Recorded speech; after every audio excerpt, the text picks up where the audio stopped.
ҳамсӯҳбати имрӯзаи мо Эраҷ Юсуфшояв ҳастанд, ҷавони 27 солаи тоҷик ки ахиран дар шаҳри Хоруғ, вилояти Бухтори Кӯҳистони Бадахшон як мағозаи вижаи брендивӣ либосҳои варзиширо таъсис доданд ки дар он либосҳо махсус нақшу нигори миллии Бадахшон инъикос ёфтааст ва Эраҷ яке аз муассисони ин мағоза ҳаст. Хуш омадед Эраҷ ба студияи мо.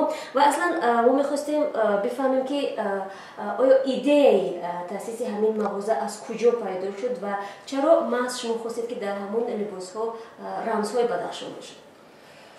Худи идеяи ҳамин бренд пайдо шуд аз он вақтҳое ки ман аз хурдсолӣ бо варзиш машғул будам.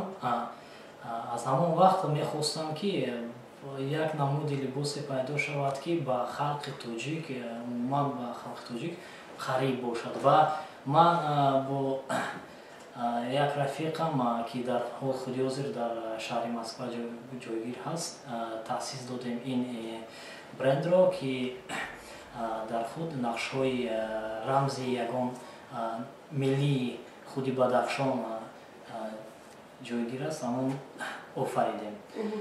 Худи бренд ин бренди варзишӣ ҳаст. Вазифаи ин бренд ташкил додани як корхонае ки дар худи Тоҷикистон истеҳсол мекунад ва варзишгарони тоҷик дастгирӣ мекунад. Ҳамин аст вазифаи ин бренд. Номи брендам Шарқ аст. Номи бренд Шарқ аст. Хуб, масалан он нақшҳое ки гуфтем, аслан чӣ гуна нақшҳо ҳастанд? Чия инъикос мекунанд? Ба фикрам ҷуроб ҳаст, тоқи ҳаст. нақшҳо асосан зиндагии ҳаррӯзаи ҳамон Бадахшон, одамои Бадахшон инъикос мекунад ки вай ҳар рӯз мисол вай либосе мехарам ки дар Аврупо омадагӣ аст, дар вай як элементҳои номаълуме ҷойгир шуданд ки мо намедонем, халқҳо намедонад вай чӣ ҳаст, аз кӣ аст, аз куҷо омадааст ва чӣ маъно дорад. Барои ҳамин вазифаи асосии мо ҳамин буд ки ба халқ диҳем як чизеро ки вай ба дилаш наздик бошад, худи истеҳсол бошад. Мо бо 3 давлат ва бо 3 фабрика шартнома дорем. ин шаҳр Дубай ҳаст, Малайзия ҳаст ва шаҳри Хитой.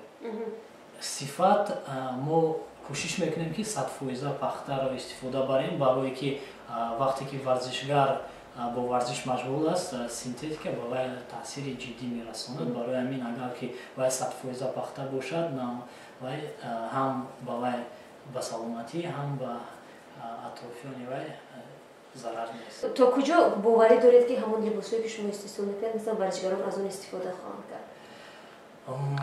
Агар ки ин хел гирем, мо мехоҳем аввалан дар тамоми Тоҷикистон истеҳсол кунанд, баъд мехоҳем ки на ин ки дар худи Тоҷикистон ва берун аз он ҳам истифода баранд, барое ки ҳама вақт ҳамин хел дар таърихи мо аст ки аз худи хориҷа моро таъмин мекунанд. Мо вазифадор худмона кардем ки хориҷиёро таъмин кунем, на ин ки аз ба ӯ вобаст бошем. Барое ки ҳар як миллат ҳар як чиз нозукии худро дорад, фарҳанги худро дорад. Фарҳанги мо хела бой аст Тоҷикистон. Барои ҳамин мо мехоҳем ки аввалан фарҳанги тоҷикро бардорем, ба тамоми дунё маърифӣ кунем. Ҳозир чӣ навъи либос шумо истеҳсол мекунед? Мо либосҳои варзишӣ, ин кроссовкиҳо, футболкаҳо, ҷижҳо ва худи ҳозир сар шудааст телефонҳои мобилӣ. Ин аввалин бор дар Тоҷикистон аст.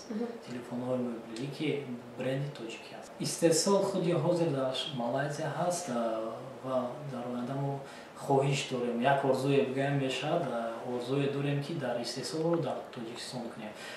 Ва худи телефонҳои мобилӣ фақат бренди моро доранд. Дар оянда мо мақсад дорем ки бо забони тоҷикӣ онҳоро кунем ки хело ба мардуми мо писанд меояд ба фикри ман ва бисёр нозукиҳо, бисёр приложение мегӯям ки ба халқи тоҷик, мисол бигем ба барои намоз, барои дигар ёрдира мерасонам.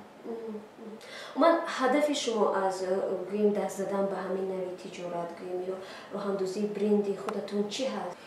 мақсади асосии мо ин на фақат пул аст, балки баланд бардоштани сатҳи зиндагии Тоҷикистон ва балхусус вилояти мухтори Хӯистони Бадахшон ва ин таъмин кардани ҷойи кории нав, пайдо кардани як бренде ки умуман бақувват бошад, ки на танҳо дар худи Тоҷикистон талабот дошта бошад, балки берун аз Тоҷикистон ҳам. Барое ки бисёр брендҳо ҳастанд аз тамоми шаҳрҳои ҷаҳон, вале афсус ки аз худи Тоҷикистон ягонта нест. уман то ҷое мо медонем барои роҳандозӣ ҳамаи кор маблағи зиёд лозим аст. Шумо маблағ аз куҷо пайдо кардед?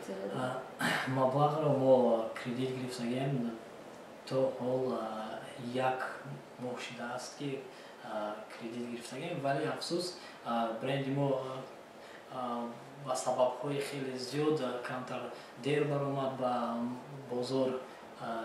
Умедворем ки ҳама нақшҳои мо ҷомаи амал мепӯшад.